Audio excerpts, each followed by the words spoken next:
to the Midnight Exchange. I'm Zachary. And I'm Mario. And we're your hosts here. So this is the first episode. It's kind of just going to be an introduction to talk a little bit about what it is and, what to expect listening into the Midnight Exchange here. So we're pretty much just going to be talking about whatever topics, come to our mind. And that whatever interests us. Yeah, this is going to be a podcast about pretty much anything that interests us, current events, business related, development, could be interviews, could be anything, wherever the conversation leads. It's meant to be fluid, improvised, but structured in a way that keeps you engaged. Yeah. And I mean, it's somewhat laid back, but I mean, I think that's the whole point of it. We don't want to be too strict on, we have to follow this, we have to follow that. We just want to be able to have like a natural conversation and capture that and be able to share that. And that's what the Midnight Exchange is. Right now, we're currently working on getting the website up, getting that going. It's designed. Yeah. Yeah, and it's ongoing. First episode. So, yeah, a lot more to come. Just seeing where it goes and taking it week by week. I think the goal is we know the goal is, it's not we think. It's to put out a week of content every week, an episode of content every week. Every Sunday, we're going to record and edit to release on Wednesday. And pretty much cap the week before and see where it goes. It could be that some episodes have a specific subject. Some episodes could be something that happened to us. We're obviously going to talk about stuff that's going on in our lives, whether professionally, also Zach's personal life. Not my personal life, but we're going to dive into Zach's personal life. We're going to dive into my personal life? Yeah. Like, no, I don't talk about my personal life. What are you talking about? I thought we were going to do a Freud psychoanalysis hour with you. Oh no! Oh, my bad. That's the other show, the Midnight. Yeah, I know where you're going with that. Yeah, that's a little inside joke there. We'll leave out. Well, no, it's not. I mean, it's an inside joke, but let me not go there. Let me go there. We have an after-hours show coming out. It's called the Post-Midnight Exchange. Yeah, there you go. Or as your girlfriend will call it. I won't say it. No, it's all good. That'll be the exclusive podcast later on down the road once we get things rolling. That's for our Patreon members. I'm just kidding. We have no. There's no Patreon. That's correct. That's another thing though. I don't really think either of us want to or plan to have advertisements on this channel. At least not in the beginning. I mean, this may be something that comes on later on down the road. But again, that kind of just depends on where this goes, I think. I don't know, man. I'm all about the Benjamins, dude. So am I, but I mean, I'd rather... No, I'm just kidding. Not worry about that right now. Unless we can sell like OxyClean. Actually, that's really dark. Why did I go there? Damn it. No. I have to cut all this out, man. What is his name? Billy... Oh, God. Guy who died. Billy. I know who you're talking about. I can't remember. Let me see if I can.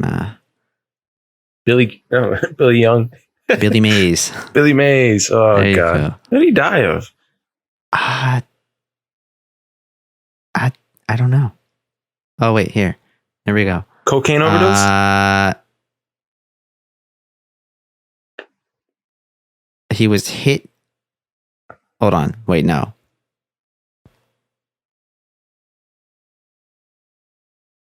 I don't know. I'm trying to look it up right now. They never found out? How did Billy Mays... Is he dead? Or did I kill him and he's not dead? No, he's dead. Hypertensive heart disease. Yeah. There you go. There was a Google suggested search that said, how did Billy Mays die? And it was like cocaine a factor in Billy Mays' death. Cocaine a factor in Billy Mays' death. Yeah. All right. Well, This just took we a dark won't- turn. My bad. Yeah, I know. We won't go there. Let's bounce back. So, anyways, guys, welcome. This is the first podcast. We're just gonna, figure things out. Yeah. Like I was talking about a little earlier, we've been working on our website, getting that up and running. So we have the design done for that, and I actually just spent a few hours last night and built all the code for the website. So that is up on a temporary link right now. I just sent that to you if you want to take a quick look at that. Okay.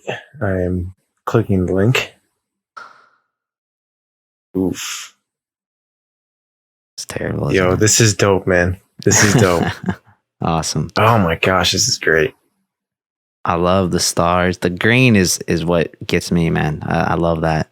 Brings in the other aspects of art that we work with all the time. We work with cinematography. I mean, it's just the aesthetic. I really can't even put That's my you. finger. I can't put my finger on why that kind of aesthetic appeals to me, but it does. I don't know. It really appeals to me too, which is kind of odd because I typically don't like heavily themed, heavily stylized content, but this just feels right. It's it's definitely at least us right now. But I don't picture this type of taste changing. This will be something that I always appreciate. Mm-hmm.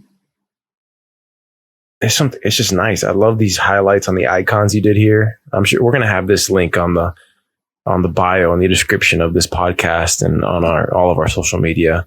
Yeah, when accounts. this And goes live, we'll it'll be blast out. this because we know the lines are out the door to look at this website. So There's probably like a whole one person ready to look at it right now. Hey, I don't even think anyone else knows about this right now. Hey man, it starts with one. The logo's dope. Credit to Zach on that. Did you update the E? You updated that E. That E was not like that before. No, I didn't update it. That's the same E. The same E? Okay. Yeah. What do you think I changed? Out of curiosity. I thought it was everything separated. I thought all lines were separated. No, I kept that one there. I don't really know why I kept that one there. It just felt like it needed it because I shifted. Oh, you know why? It was because if you look at the E in the logo, that center bar, I shifted the whole thing to the left, so it just kind of it fit there perfectly. I was like, all right. Oh, so like that. It was all separated before. Initially, at the very, very beginning. Something I like about this logo a lot is all right, so now I'm playing around with the idea of I love all the lines separated because if you really just look at it in a glance, it looks like nothing, but then you have to, when you actually look at it, it's ME, it sounds really simple to just think about it like that. But if all the lines are separated, it's almost kind of like such a OP display of negative space being used to create something. I just think it's really cool. I mean, we can always give it a try and pull that piece off. I mean, see what it looks like. I love it as is right now. I'm just saying, I really love the four, those first three or four, the four lines, because I consider that line of the E an additional line. Yeah. I just find that cool. I've never seen that before, where literally just three lines create the M. What was I going to tell you? I think it's a good time to tell people what each of us are about, what we like, what we work in, what we work towards, maybe our vision for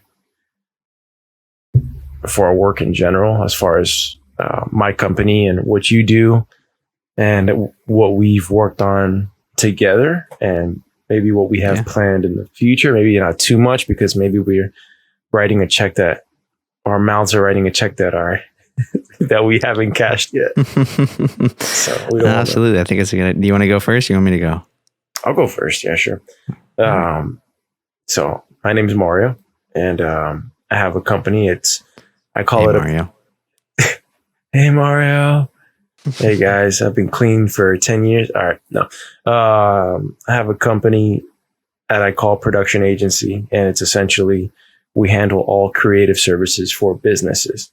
And so that can be anything from video production to design, web design, copywriting, marketing, social media management, anything. But the main goal really is to just tell the stories of the companies that I represent and that my company represents, and do our best job of doing that, while at the same time, and the Midnight Exchange is part of this, creating content constantly, personal content, branded content that has nothing to do with my 40-hour, which is not a 40-hour work week when you have your business, and not in what you do either.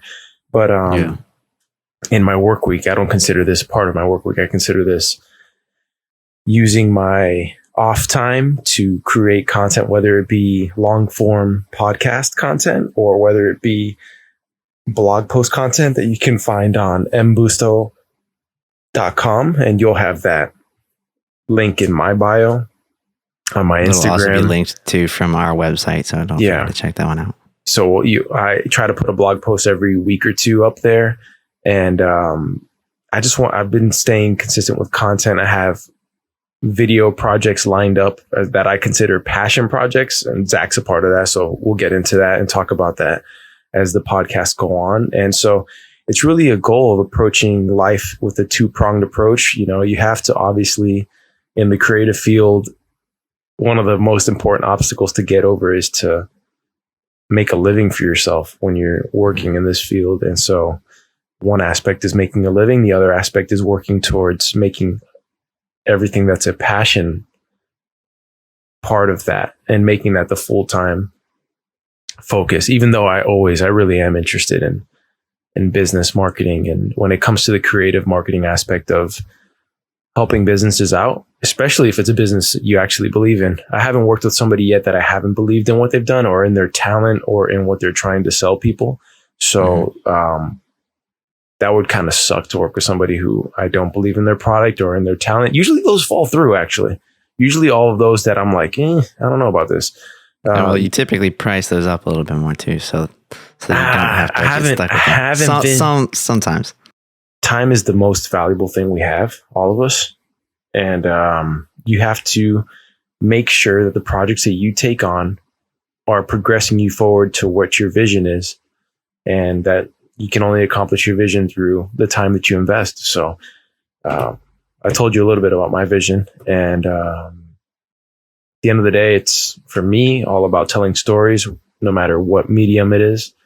And yeah, I'm rambling. So Zach, tell us about you. That's okay. All right. So, I mean, that was a very elaborate explanation and definition of who you are and what you do.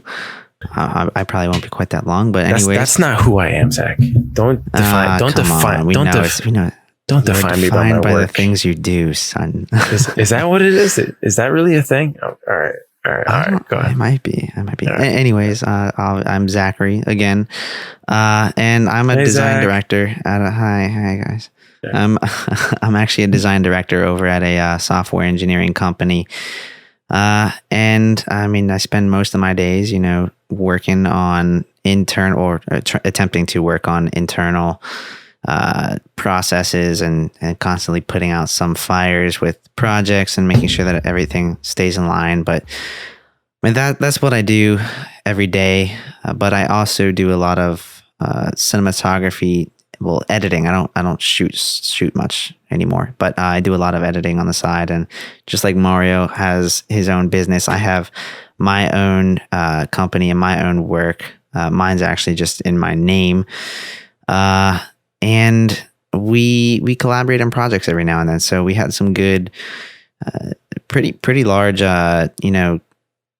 video work where we actually built tutorials for a company, which was pretty fun. You brought me in a little late on that one. So that was some crunch time, but I think it came out pretty good in the end. Yeah, that was our second experience working together. So Zach and I met, I graduated from college, and I couldn't find a job in what I wanted to do, which was work in anything that would have helped me advance a creative skill set in production. And so for months I looked for work.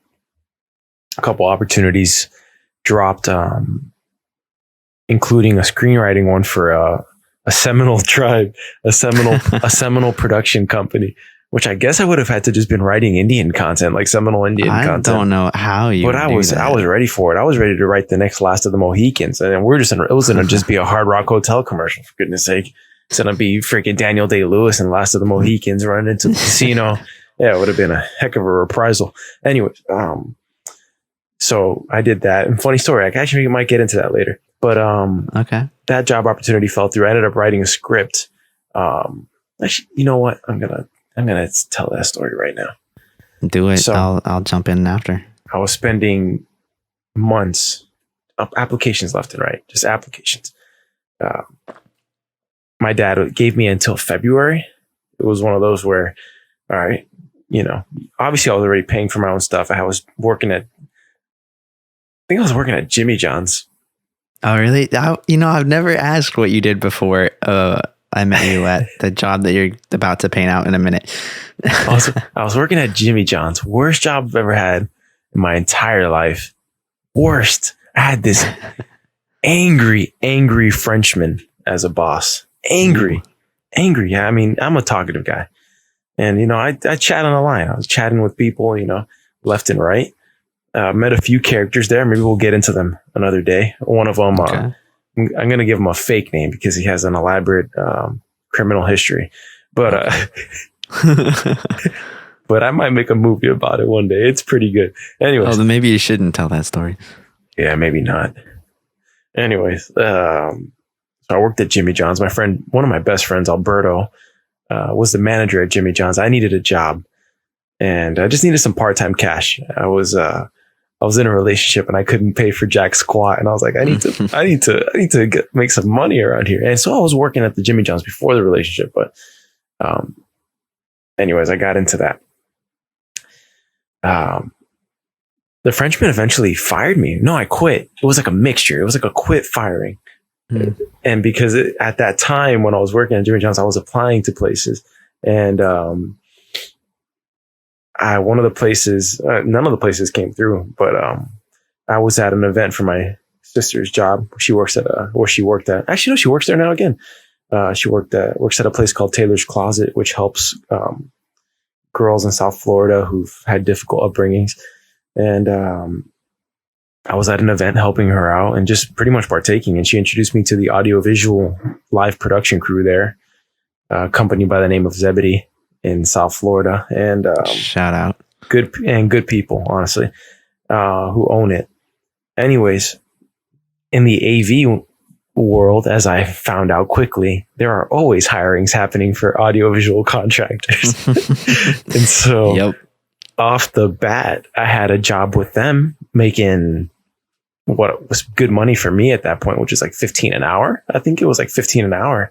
And I was like, this is great. This is much better than Jimmy John's. And I'm doing like 12-hour days in different places. And one of the jobs, one of the most consistent jobs was working at this church called Faith Church, huge church from Missouri, pastored by the Cranks. And the Cranks, right? That sounds such like a fake Christian pastor name. It does sound like a fake name. Yeah, it does. It's not, I swear. It's not. They're a massive church and they opened a branch in West Palm Beach. And so I would drive to West Palm Beach every Thursday from, what was it, Zach, 1 p.m. to like 9 p.m.? When I first met you, it was at like 4 p.m. So it was like 4 in the afternoon and then it went, I think, man, we didn't get out of it till like 11. But we got there earlier than 4. Yeah, we got there earlier than 4. So I could have swore it was like a build at like 1 or 2, and then we were there till 9 most of the time, right? I think 9, man. We were there till like 11 o'clock a lot of the time. 11 o'clock, jeez. I think so. It was late, man. AV days are long. I mean, depending sometimes you get a cookie. Sometimes you get a cookie cutter every now and then, but most of the time it is like a long load in. Then you're kind of chilling in the middle during the event, and then after that, it's just long, man. It's just you're there for 12, 13 hours, and so that's how it was. And so I met Zach there. He was a lighting tech. I was a newbie, honestly. I would just leech onto anybody I could find and learn cables. I was not a technical guy at that point. my extent of production world was writing scripts and directing short films and short comedy sketches up until then. And that was my domain, producing, directing, writing. It still is. But anyways, I learned the AV world. It was a job that served me well for 6-7 months. So I met Zach. He was the lighting guy. Probably 19 years old at that point. And, yeah, I think so. He was pretty good at what he did. I'd say more than pretty good. And thank you. And he was okay, honestly. It's just because we're doing the podcast. But every now and then he sucked a bit. So. Anyways, so we worked that. I'm kind of rambling on this a little bit, but that's how we met. And so fast forward 2 years, I got a gig to do training videos for a company in New York. Flew to New York, filmed it, and we needed the videos edited. And so I contacted Zach. I don't remember which conversation we had, but he mentioned the fact that he edits and he does all we met up at a coffee shop, I think, and we ended up talking about blockchain and cryptocurrency, and then somehow we kind of morphed into this conversation about, so what do you actually do? And then you found out there's more than just that. Man, but I knew that you did it beforehand. I knew it because you came to mind, because I literally called you, and then I met up and explained to you the project. Yeah, you're right. And then you're like, yeah, for sure. And then you hopped in and we finished the project, which led to another project and pretty much led to, like, the partnership that we have and the stuff that we do. And so that's how it started, really. And now here we are, just constantly trying to get better and work towards each of our individual visions that we have for, our professional lives and the legacies that we want to leave. So let me jump back in time a little bit. I'm a little fuzzy on some of the dates, but I'll kind of explain how I got started and ended up getting to Zebedee as well. I mean, I've always liked music, so that was one thing that I'd always been into. But at a local church around here, I got tied into that and started picking up live production work. I mean, I was learning there as I was handling it. Also, I was doing a lot of lighting technician work, and then that kind of morphed into taking on sound engineering, and that again turned into more of being like a live production manager. So that's what I was doing there for. I want to say I was there for about 4 years. And towards the end of that, the guy that initially started teaching me, his name's Steve. He was working at another church and kind of needed some extra help, so he brought me over there, and I was working there with them for a little bit, just on the side. And I think about a year and a half went by, and he actually somehow, I don't know how, they had an install at their church, and Zebedee was the one who did the install, and so he hooked me up with that. Mentioned Zebedee. I ended up going to one of the meetings that Zebedee had with another company. They were showing them all this new equipment with projectors, which was pretty neat. You can actually like mask projections onto shapes. So that's kind of how I initially met them. It was kind of a random meeting to be in for the first time meeting them, but that turned into a working relationship there. And I think the first gigs that I actually worked with them was up at Faith Church, and that's where I met you. And I stayed there for a few years, and then ended up leaving. The scheduling wasn't working out great after a few years, and then I just picked up doing everything else on the side. And throughout that time, I've always played around with video editing and audio, not just in the live production setting. So I've worked with that while I was volunteering at churches, and then throughout all the time afterwards. So that's, and then now I've got a job over at a software engineering company where I'm the design director, and rocking that while I do everything else on the side. Nice. So that's kind of my story there. When you mentioned Steve, it brought me back to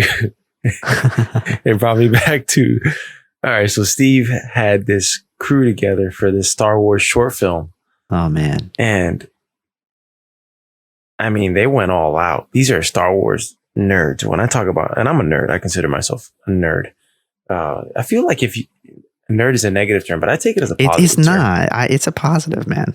It's positive. Look at the people who run the world right now. It's positive now. Well, nerds have always. I'm not going to go there. Nerds have not always run the world, but I will say nerds are more a positive term now.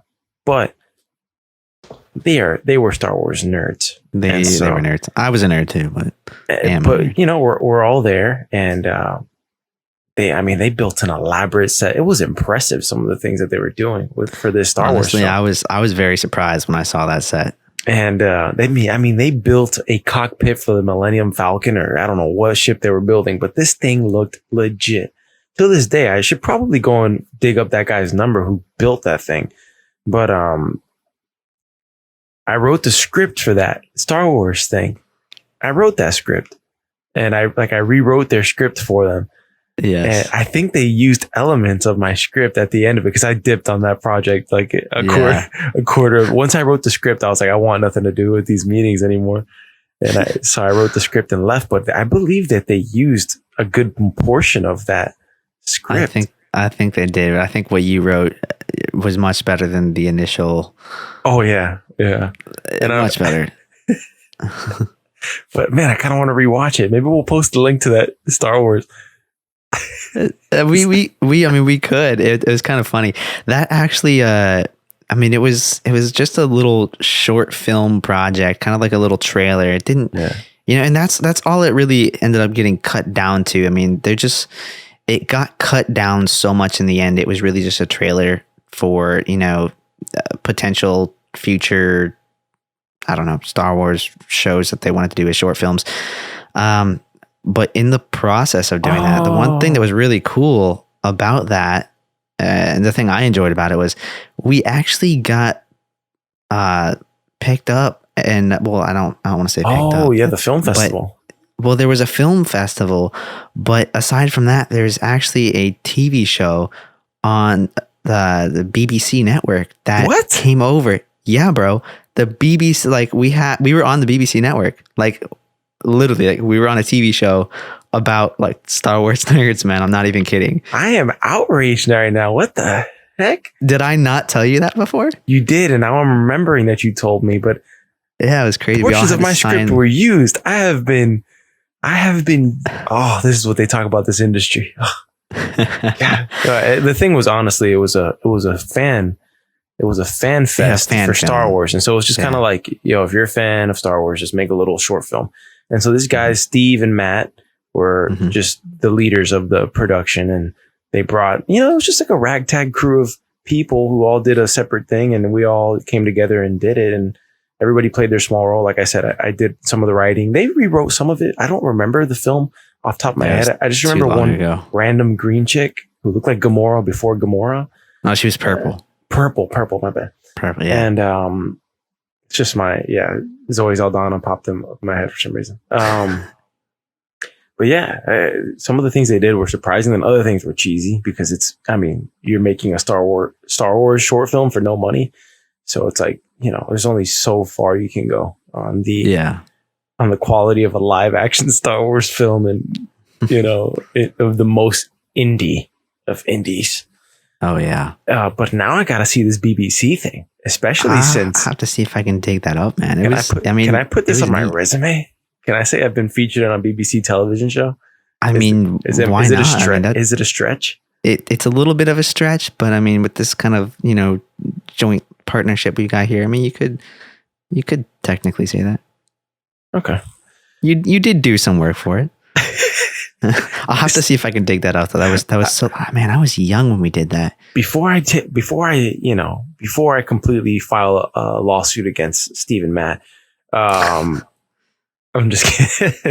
I need to see the short film again, because maybe they used none of what I did, but I'm pretty positive. I had a twist at the end that was pretty great. I just remember that. Anyways, I digress further. After, it's interesting on the topic of finding a job. And this podcast is really turning into just a talking, which is, this is what it's supposed to be about. Let me stop here and say, we're supposed to get into this, kind of mode where we're just laid back and actually having a conversation. Yeah. And the midnight, it's really, the midnight exchange is supposed to be that, that feeling you get when you are having a conversation with a friend and it's going from one random thing to another random thing. And there's some loose structure in the conversation that somehow comes together. And so hopefully you take some tidbits and some things that encourage you, or not even encourage, but maybe something you can take some wisdom from, or anything, or maybe you can like think, well, or not even, or not, just enjoy the conversation, enjoy it and be entertained by it, and just, love that about it. And so, I'm going to go back to that time when I was looking for a job where nothing was coming up, and I had a interview with the Seminole tribe of South Florida. Okay. I had a connection there. I had a connection from my church there. And from my church, was it? I think it was a friend. No, it was a friend. It was not anybody from there. No, I don't know what it was, but I had connections left and right for this place for some reason. And I go in there for a interview about screenwriting, and I get in there, I do the job, I do the interview, and you know how interviews go. It's a group of people in a room asking you questions about, especially for an entry position. I mean, the pressure, not even the pressure, the expectations that these companies have on entry level positions. And I feel like we're moving away from this a little bit. Okay. It's stupid, man. It is stupid. I mean, an entry level writing position with the requirement of having 10 or 5 to 10 years of writing experience. That's absurd. That's insane. I mean, first of all, how is it an entry level job? It's like senior level. If you need 5 to 10 years of experience. I mean, what the heck? Anyways, so the interview goes okay. They liked me. They liked my personality. They, I don't know. I don't remember the interview very well, but at the end of the day, they asked me, well, have you written anything?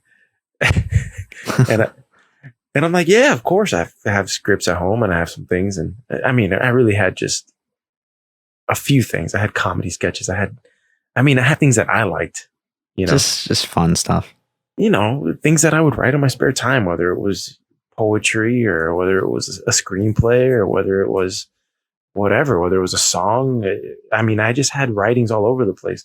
But as I go home from the interview and I'm scouring my laptop, and the outdoors that day we had, our whole driveway was blocked off. It was being worked on by this construction company, because that neighborhood was literally like a fascist regime. Like the HOA was literally a fascist regime. It was crazy. And so I go in there and I go in my laptop and I'm looking through all my work and I'm like, I hate it all. I hate it. None of this is good enough. None of it is good enough. And so I'm literally getting to like the last hour there, getting to the last hour or two here where I need to drive back there to give them some work or to email them. I don't know why I drove back. Why did I drive back? I could have emailed it. I wanted to be personal and give it to them. Anyways, I ended up, instead of submitting what I had, I ended up writing a 25, 30-page screenplay called The Interview that I ended up turning into a short film. And so the actual movie was about a guy who goes into a job interview, a young college kid goes into a job interview and tells people that he has a screenplay that he hasn't written yet. And so pretty much the entire film is about me going to an interview and promising something that I didn't have, and going home and pretty much trying to find inspiration until I wrote a screenplay about my day, which involved a ragged con artist named Juanito, who was fixing my driveway. And that was it. I wrote a screenplay pretty much about my day. It was Inception. It was pretty much... I was literally thinking that as I'm hearing you say this, I feel like I'm getting a little bit of Inception here. Yeah, it was a screenplay that came about, and I literally used everything in that day as inspiration for finishing the screenplay, from an argument with my girlfriend to a conversation with my sister to the driveway being worked on to my dark sense of humor, and turned it into a screenplay. And I went back and gave it to them, and the luck of the Irish hit, and the Seminole tribe decided that they were going to change their chief. I mean, they operate with a chieftain system. So they changed their chief, and the chief said, "Hey, we're cutting staff across the board." And so Mario didn't get the job as the Seminole media production copywriter. And my life has never been the same since. But scarred forever. Did you write that in one day though, or did you I wrote that not in one day. I wrote that in an hour. 2 hours in an hour. Hour and a half. Can't even think of writing like 5 pages in an hour. 25, 30. You don't ever want to wait for inspiration because you never know when the heck it's going to hit you. But when it does hit you, get working. Because you don't know when it's going to stop. You pretty much work until you've run out of the inspiration. But, you know, what I've learned is discipline is way more important than inspiration, than random inspiration. But if you can match and get that perfect combination of supreme discipline with max inspiration, that's where the whole quantity meets quality discussion comes to fruition, where, okay, I've been doing this for so long. I've been doing it so consistently. And now the inspiration hits, and here's my masterpiece. So the interview was not my masterpiece, but it was nonetheless an inspired moment. I have no masterpiece anyways, but I mean, even if I thought I did, I would change my mind the next day. You wouldn't think it, because you're constantly, if you're a critic of yourself, you're never going to think anything that you do is a perfect masterpiece. And in film and writing stories, anything can be changed. Any little detail can be changed at all times. And you can always just kill yourself over one little detail. Small details. Yeah.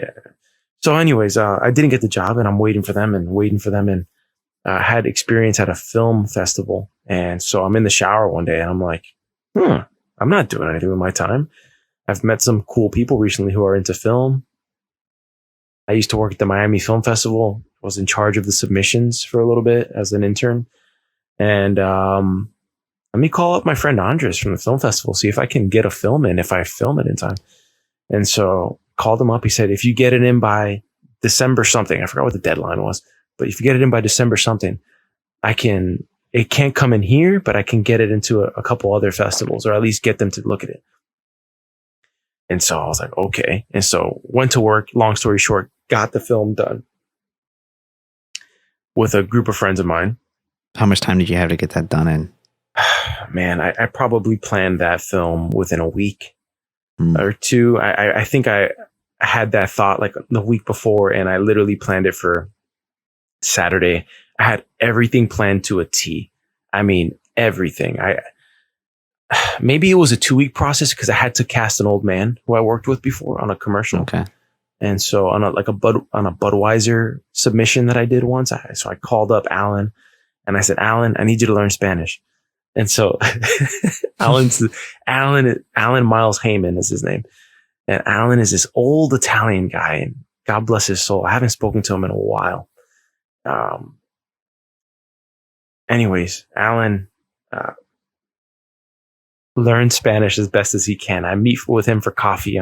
He's asking me questions as an actor. This guy just loves acting. And he's asking me questions, and he's practicing his Spanish, and he's like, say this word. And I say the word, and he's like, all right, say it again. And I help him out through the whole process. He says yes, obviously. This is all people working for free, by the way.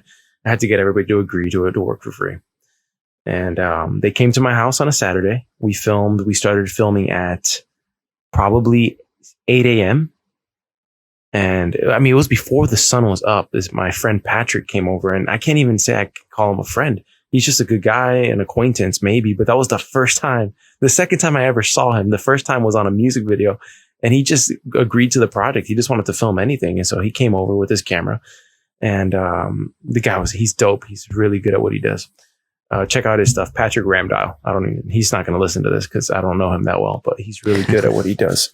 We'll have to put a link or something in the description below. Maybe, but all I know is he is dope. Anyways, he came over and filmed it. And man, it was such a concise shoot. We filmed that thing like it might have been 8 hours, dude. 8 hours. We filmed 25 pages. And So this was the filming of the interview. filming of the interview. Yeah. Okay. The whole thing. And that I have a link to that. And it's not that it's phenomenal, because I'm obviously going to beat up my work to pulp until like I make something that I'm really, really happy with.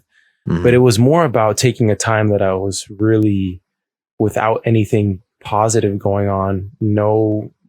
There was no momentum on a job. There was nothing. And so I took an opportunity to use experience I already had and made something where I was. And so a dream I had had forever to get a film into a film festival came to fruition, and I had it screened at Gasparilla Film Festival in February the next year. So that was a phenomenal experience. And I still didn't have a job in February, believe it or not. I didn't get a job until damn July the next year. So I was without a job Dang. for 11 months, man.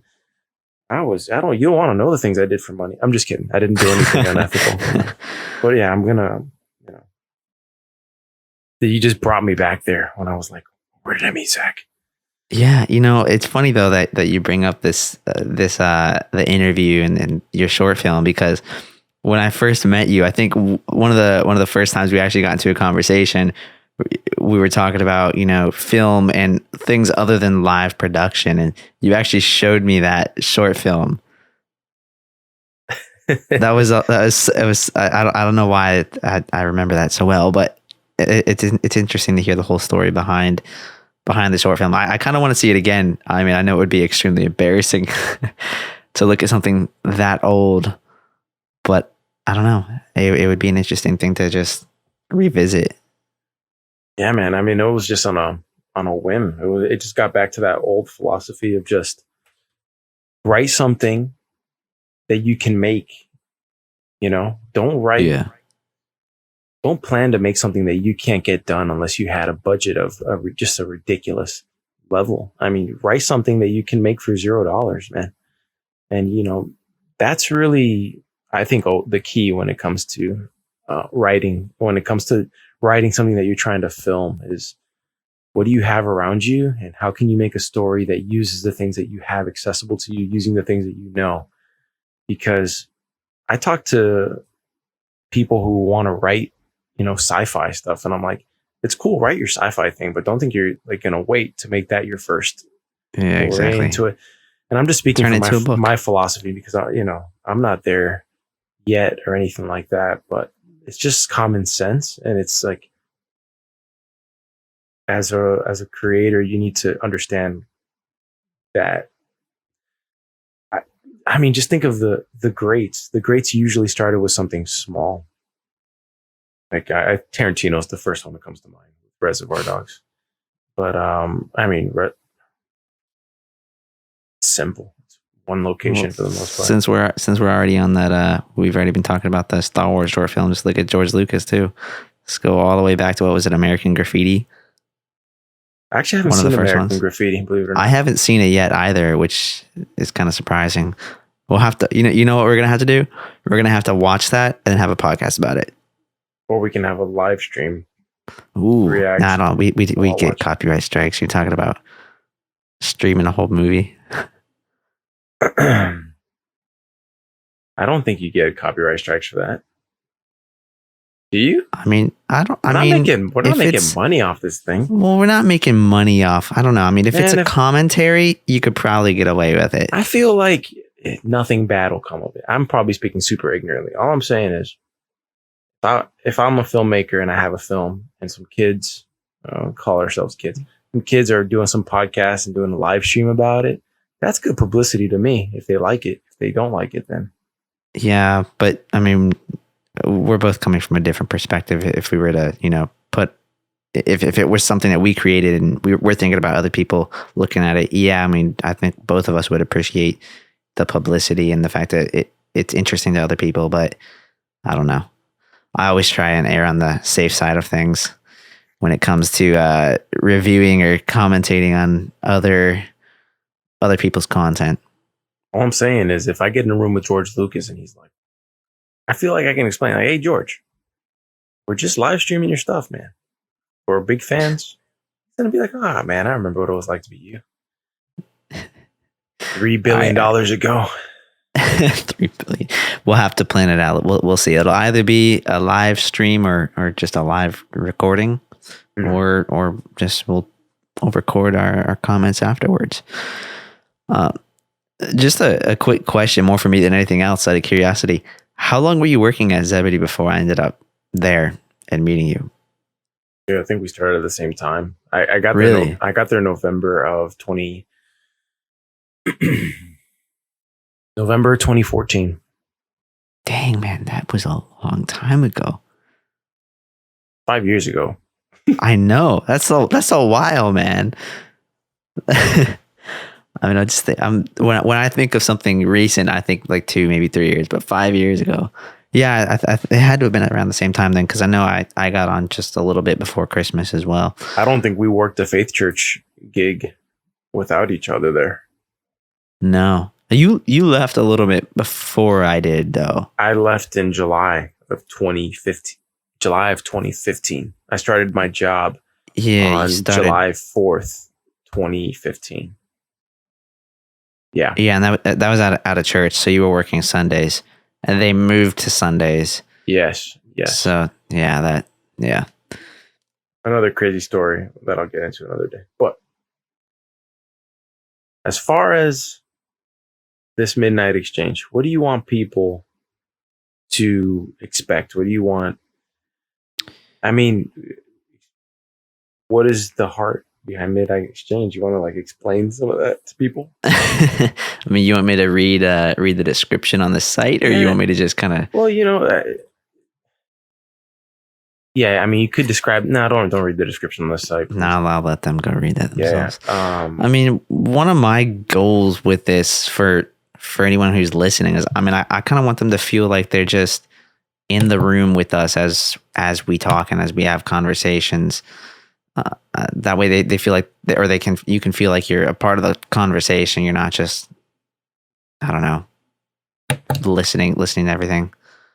The thing is, terrible explanation there, but thing is really, and here's my overall philosophy. I did radio in college for a little bit, sports radio. I love sports, something about me. Specifically basketball junkie, basketball head. Anyways, go Heat. Everybody, I mean, podcasts are popular now. We're not doing it because it's popular, but it's more of a, Zach and I find that we have interesting conversations. Our conversations generally, we talk a lot about what we're working on and a lot of projects that we have up and coming. So this has been really more just playing around and talking and getting used to the whole thing. We've done a couple of dry runs already, testing stuff out. So this is already more refined at this point. But yeah, I feel like people, and I don't really care what they think, but everybody will look at a podcast and be like, oh, there goes another person thinking that they'll have an interesting podcast.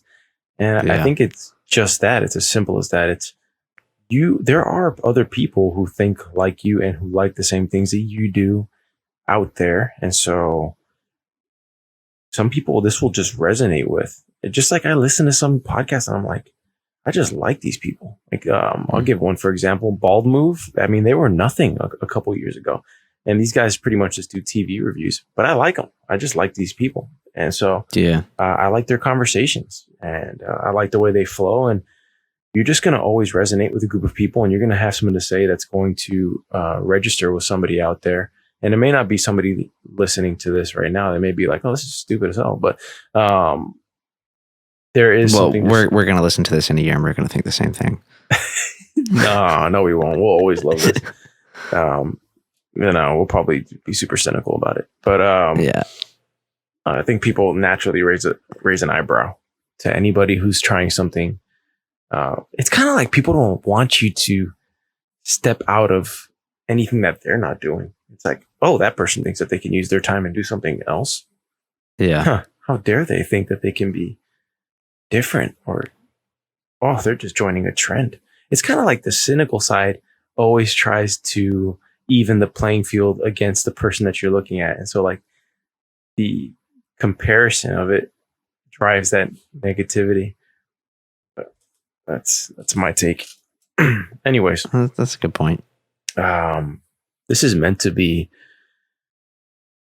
ultimately just a platform to talk about subjects that we like, and it can literally be anything. It could be something that happened to a movie you saw that we just talk about a film that impacted us for an hour, if anything. I mean, it could be an interview with somebody that we find interesting. It could be a friend coming in and guest hosting or being interviewed, or a professional in a field coming in and we interviewing them and doing stuff like that. It could literally be anything. This is going to be free moving. It's going to be something that you can listen to in your car. It can be something as you're dozing off to sleep.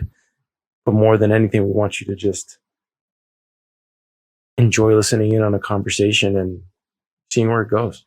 And I think we'll learn and figure out what works and what doesn't work. And yeah, exactly. I mean, right now care about. Yeah, right now we don't really know what.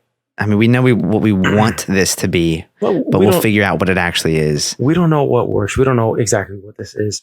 I can promise you, none of them are going to be as bad as this one. But absolutely not. No, this is. This has gone off the rails a few times where I've gone on and on. But nonetheless, it's okay. Your talking is a little better than mine. You can tell you have more experience actually talking on a radio compared to me. Yeah. No, I don't see it that way.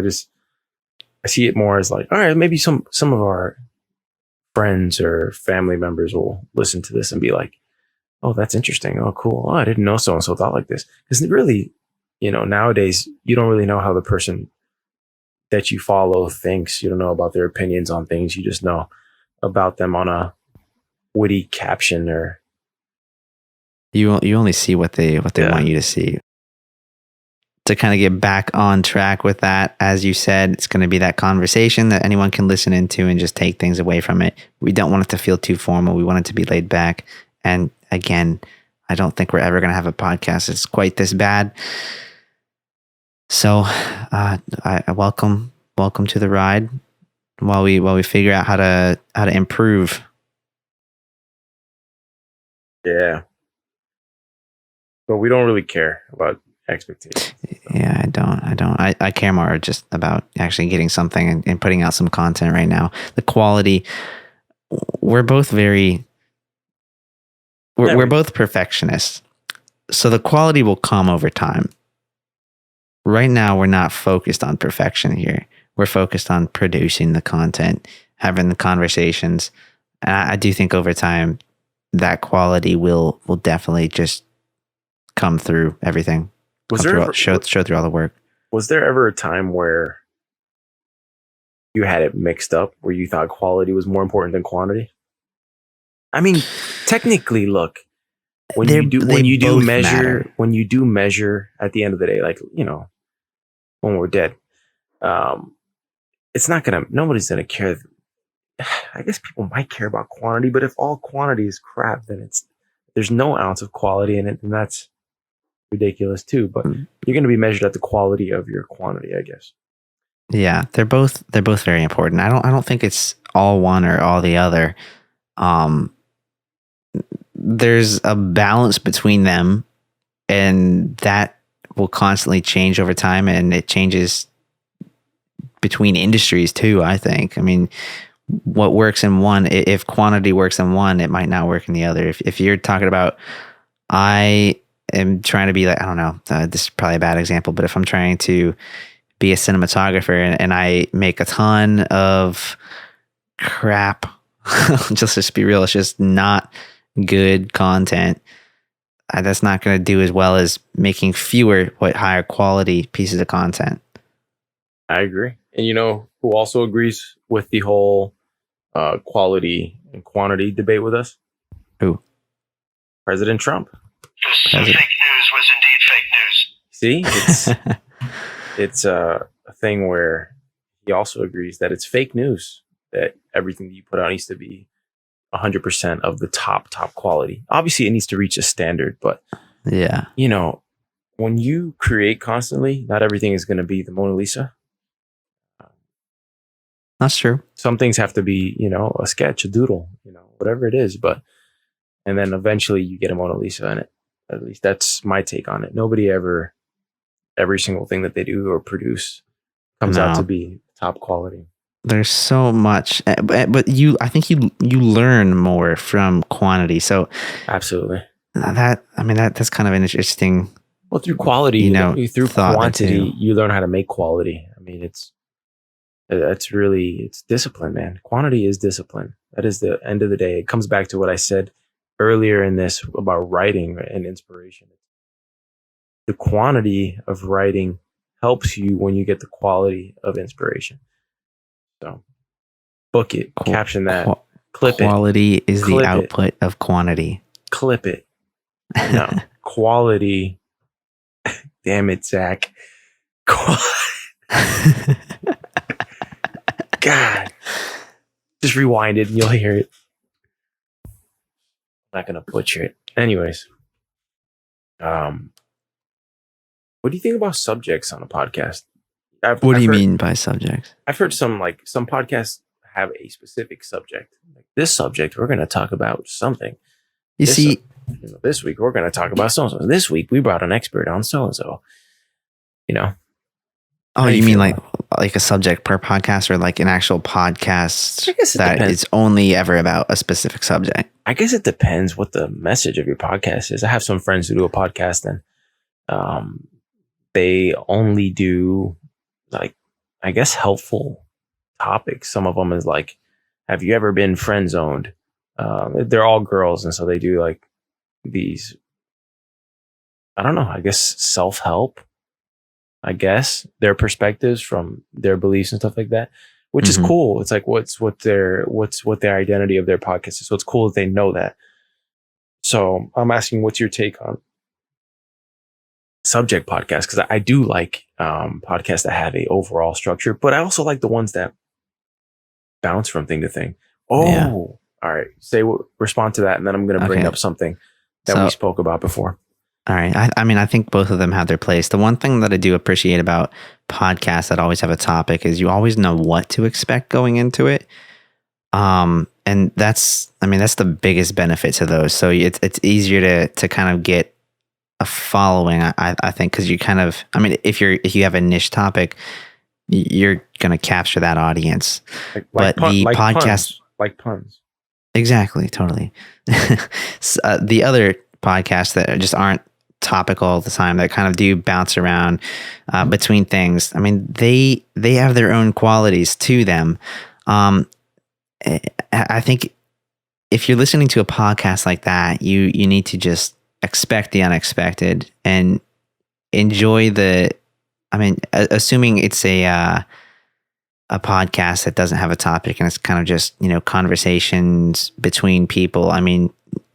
You can almost always learn something from a conversation from someone else. So if you go into it with that expectation, I think it's good, but I don't know. It's not the best comparison there. Yeah. Like I said, I do like a structured, like, you imagine, like, what do you title this? I would just title this episode 1, but, an intro, but then, man, I went on some tangents. I'll speak for myself, but I'm okay. I'm okay with that, because to me, that's what this is. That's what this is for. It's the conversation, and we don't want to be too rigid. We're going to flow. We're going to start and go down a rabbit hole, but we'll come back. At the end of the day, it's about conversation. And at the end of the day, it's about what we like to do. And then if other people like it, then they'll like it. And so, and naturally, it's going to go to, look, I would like to do some subject oriented podcast, but then sometimes I might just want to riff for an hour and a half on, just have a topic about the day. Random things, not even topic of the day. Literally just like, hey, what's up, Zach? What's going on in your life? Oh, what's going on in your life, Mario? Just a random conversation for an hour and a half. Oh yeah, I went to this bar and so and it was dope and the music was great. Whatever it is, but I like those. But then also, I would like to do things that are subject and content oriented. Like, for example, when a really good show comes out, let's do episode reviews. And we're going to talk about our reactions and instant reaction to Mindhunters Season 2. David Fincher. I haven't even finished Season 1 yet. August 16th, the day before my birthday. It's coming soon. Or Bon Iver's new album coming out August 30th. Oh, yeah. I'm hyped. I didn't even text you about that. Holy crap. No, you did. No, Didn't you? man. So I just came back from a week vacation at the beach, and no, I did not text you about that. And I'm looking on Spotify. Switch back to Spotify from Apple. I'm gonna straight up trash Apple right now because I'm sorry, the playlists on Spotify are way superior to this playlist on Apple. Just by far. You discover music that's more pertinent to your taste on Spotify than you do on Apple. I'm gonna put my money on it. Apple needs to step it up. So all right. do some vision casting for the future or anything that's coming up. You want to get into some stuff coming up and wrap this up? Yeah, absolutely. And like things coming up in our timeline or for the podcast, for personal ventures, probably mainly stuff that's collaborative efforts between us, right? Yeah. Well, you just got a new not a new contact. You got word of somebody through one of your contacts today. I don't know if you want to talk about that. No. I'm not going to go into that. Okay. Mama said don't count chickens till they hatch. Yeah. Bobby Boucher once said. Man, I don't know. I mean, right now I'm kind of just trying to focus on working on the Midnight Exchange and get that off the ground before I focus on everything else.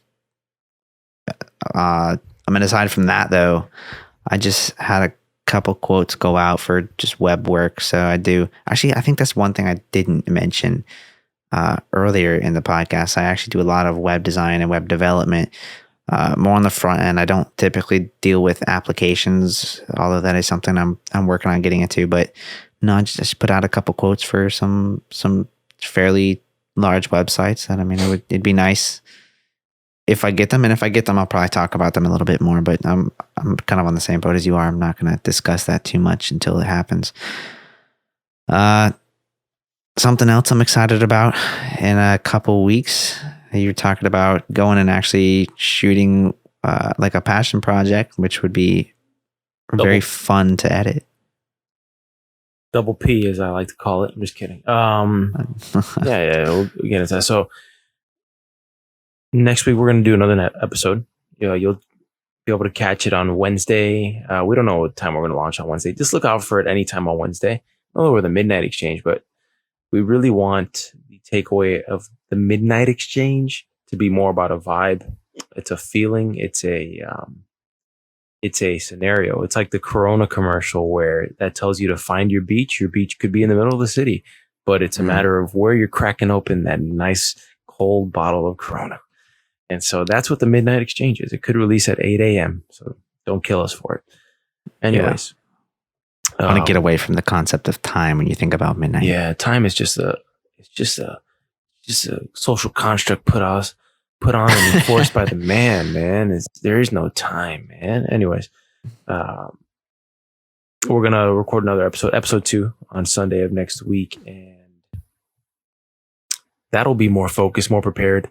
Like I said, I just came back, which I should have spoken about this morning. I just got back from vacation, and maybe I will get into that a little bit. And I also had my niece's first birthday today, which is on the anniversary of a night that I could have died. Man, maybe I should give that story and then we log off. Yeah, tell me about that one. I'll end it with that, but let me keep on going, and then I'll end the podcast with that story. This is for the people who are still listening. I think we're actually about an hour. We're over an hour in right now, so that's not bad. Not bad. I would like this thing to be about an hour and 25 minutes every week. Yeah. If it's an hour, phenomenal.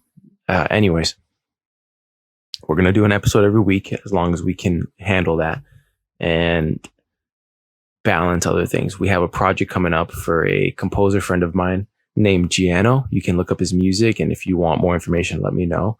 Every time you ask me, I'm going to charge him $5. So please ask me a lot. he's a composer, and we're going to film a short film for a up and coming composition he has coming out. And I rewrote his idea for the script. So I reworked the script, and I'm working with another talented friend of mine named Rico Cruz, who's a cinematographer, director, writer, and he's going to be DP on that, which means director of photography for those of you who are not savvy with production terms. And so we're going to be filming that, if all things go well, on August 7th. And you'll be able to see it. We'll be talking about it. I can tell you about the production process, how we've planned for it, the meetings that went into place. If you're interested into that kind of things, I'm thinking of bringing in my friend Andres or John to come in and do some behind the scene photos so we can get some trippy photos. Andres is really dope at that. He's a really psychedelic, eccentric dude. And so it'd be cool to get him on set to take some behind the scenes stuff. And yeah, that's coming up August 7th. Have a couple other ventures on the side. Also, Zach and I are always at work trying to build a network in South Florida of production specialists, creatives, people who are just into art and in creating things like we are. And it's a network that we're trying to build at mbxzrn.com. Mm-hmm. Just our initials with an X in the middle. And so if you're a creator, just go ahead and sign up there. Yeah, you can sign up there to put your profession, what you do, maybe a reel if you want to include it. And if we ever have gigs that'll fit you, they're paid gigs. Sometimes maybe they'll be passion projects, but most of the time it'll be probably paid if we can help it. But the passion projects always lead to something. You never know. And so we always work intentionally. This ain't about working unintentionally. It's always work intentional. So that's what we have there. And so now that I've told you that, and I think I've covered everything, you're going to have links to all of our information, if you give a crap about it, in the subject matter here. And I'm going to end with a story. So today is no longer July 28th. It's July 29th. But last year, July 27th, 11 p.m. It might have been, it was 11 p.m. My sister's in labor. First kid. She's in labor, long, arduous labor. I don't know what time she went in, but the labor was more than a day. Dang. And I don't know too much about the lingo of labor terms. So for you nurses out there, please instruct me. I am open. But she was in labor for a long time. And it was to the point where it was 11 p.m. And me and my dad, it was just no point. We were there. We were outside. When a woman's giving labor, the last thing she wants is a ton of people in the room. And so we were like, we're going to go home and catch a cat nap and come back. So I was driving my car actually didn't matter at the time. My dad's truck was a 2000 Chevy Silverado. I mean, this thing, I don't know, had how many miles on it. I was driving a 99 white Accord. Told my dad, all right, I'm gonna lead the way home. Not that anybody needs to lead, but we're heading in the same direction. So I led the way home. And I'm crossing a light. Down here, it's 172nd and Pembroke Road. And he cuts in front of me as I'm on the phone, as a dad does, Mm-hmm. the complex, the competition kicks in. My dad cuts in front of me at the intersection. I'm like, okay, cool. I've driven 172nd my entire life. I grew up on that freaking road. Okay. Literally most of my life, I lived in a house that was a minute from that road. I know that road like the back of my hand. Every single curve, angle of that road, I know. And so I'm following my dad. I was looking at the road. He was a good, I would say, more than 6 car lengths in front of me. And I go to look at my phone, not to text, literally to click play on a Joe Rogan podcast, of anything, just so I could listen to it on the way home. And little did I know, muscle memory would fail me about a few seconds later, because what I didn't know was earlier in that day, my dad was on the highway heading home after the news of my sister going into labor. And he was behind a truck with the open top that has the mud rocks on them, like all the mud, stuff like that. And like I noted, my dad's truck was at least 18 years old at that point.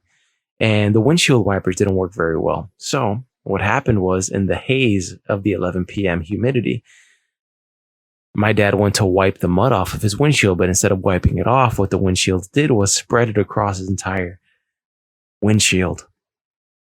And so now his windshield's covered in mud. I don't know this. Young Buck Mario is behind by 6 car lengths clicking play on a Joe Rogan podcast. And so I looked down for a split second.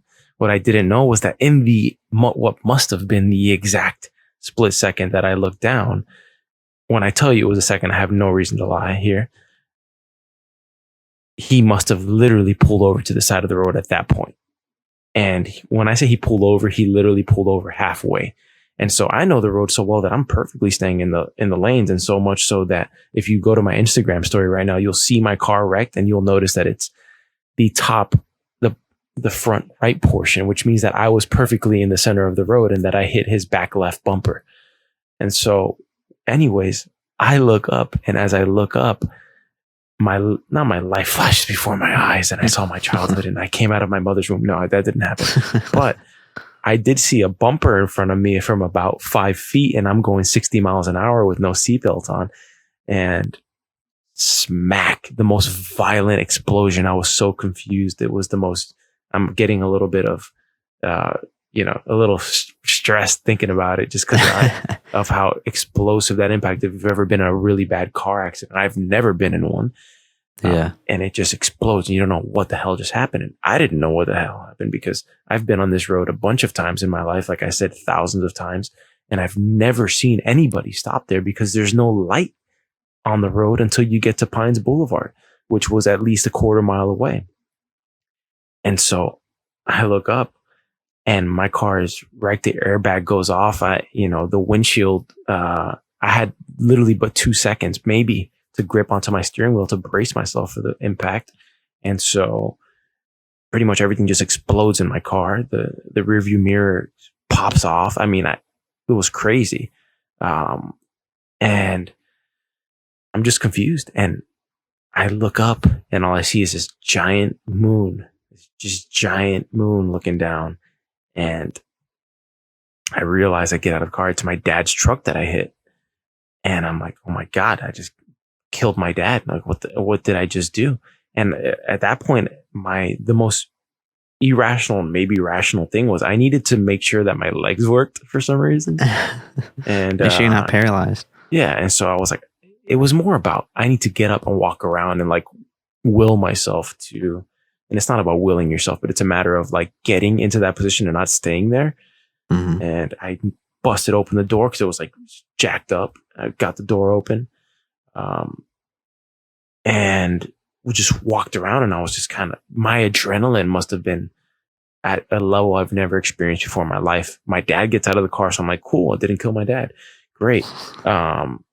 He wasn't wearing a seatbelt, of course. I guess it runs in the family. And the adrenaline starts to fade off. I'm kind of like breathing. I'm like, going crazy. And I feel this warmth on the top of my head. And all of a sudden, as I'm calming down, I feel blood dripping down the back of my skull, down my neck and my shirt. And I'm like, oh, that's when I start to like get, nervous again. I'm like, oh, panicky. Yeah, because I got glass all up in my head. Yeah. And it wasn't glass that was in my head. It was glass cut open. I still don't know what cut open my head. It must have been the windshield, either glass from the windshield or my rear view mirror popping off and slamming into my head. I don't know. I was just a crazy experience I never want to have happen again. And anyways, I totaled my dad's car, totaled my car, and in what I call now a post accident, a violent blessing. I had been putting off upgrading my car, and he had been putting off his truck upgrade for a long time. So anyways, the ambulance came. Long story short, I avoided going to the hospital my sister was at, which was down the road, and I went to the main center. So while my sister's in labor, I am being carted off for the first time in my life in an ambulance to the hospital on the day that she's giving birth. And so that's why today, as my niece's birthday of 1 year passes, I also run into a 1 year that I'm not dead. And thankfully so. Thank you, Jesus. And yeah, it was interesting. And now it's funny to make jokes about in the past tense, but I mean, I was really pissed at myself for a little bit there for like 2 days. And my dad's the best about it. My dad's the best. So he was always like, yo, get over it. That was the greatest. I get out of the car and I'm like, it was saying over and over again, like, why did you stop? That's my first reaction. I'm like, now how are you okay? I'm like, why did you stop? I'm literally saying that to him. And he looks at me and he's like, you're fine. Meanwhile, I'm bleeding out of my scalp. He takes a good look at me because he thought I was dead. He didn't know what hit him. And so the cop's confused. He's like, wait, that was your son? And so everyone's confused when they hear this story. They're like, you hit your dad? And I'm like, yeah, I hit my dad. And so, but now today, I am driving a 20-year upgraded Honda Accord with, it's white and it's got tints like the old one, but it's much nicer. And my dad is driving a 2018 Chevy Silverado, beautiful truck. And one day we're looking down on the balcony and he's admiring his truck and he says, man, I really love my truck. And I look at my dad, I pat him on the back and I say, you're welcome. That's amazing. Oh my God. And I looked like the Phantom of the Opera. I looked hideous. I looked like the Elephant Man after that accident. My nose was. You just showed me a photo of it. Oh God, it was atrocious. I don't even want to show it because my shirt's off in it. And I don't want to show like my hideous face and aftermath. After I wouldn't want to show that either. Yeah. Don't post it on TMZ. And, but yeah, man, I remember I got home and I'm walking through the shadows because I don't want my grandma to realize that I've just been in a terrible accident.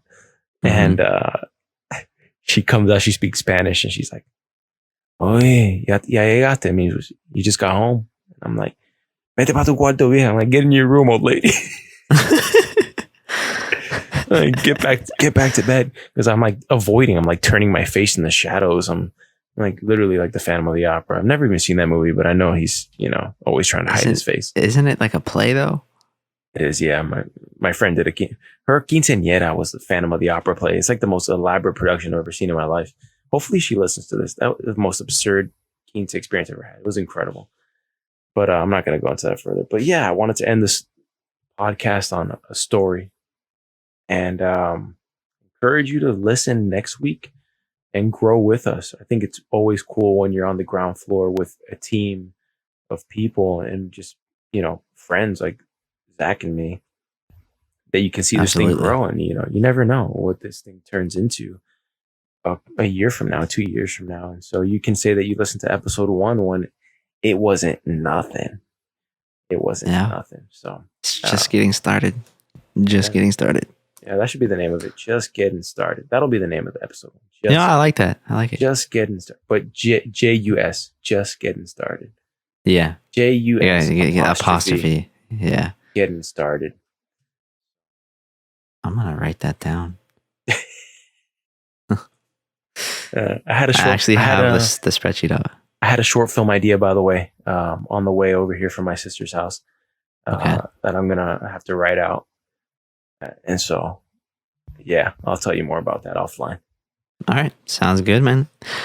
All right. We can go ahead and wrap this up. Do you want to throw out a email address and, let anyone know they can shoot an email if they want to, if they've listened this far in? No, but you can, because I don't remember what the email address was. Okay, that is fine.